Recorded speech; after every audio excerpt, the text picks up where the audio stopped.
જય શ્રી કૃષ્ણ આણંદપુર વાસીઓ, આપ સૌને ખૂબ ખૂબ અભિનંદન અને આભાર અમને અમારી હેસિયત અને લાયકાત બતાવવા બદલ।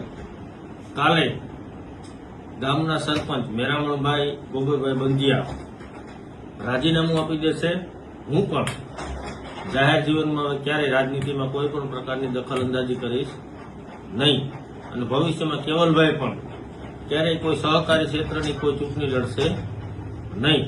અમે અમારી પાર્ટીને વફાદાર છીએ, જેટલી મદદ થાય એટલી કોઈ પણ હોદ્દા લીધા વગર પાર્ટીને કરશું એવું હું તમને જાહેરમાં વચન આપું છું। અને આ ઓફિસ પણ કાલથી બંધ કરી દઈએ છીએ, કારણ કે એટલું બધું કરવા છતાં પણ ગામ લોકોને અમારી આઈડિયોલોજી ગમતી નથી।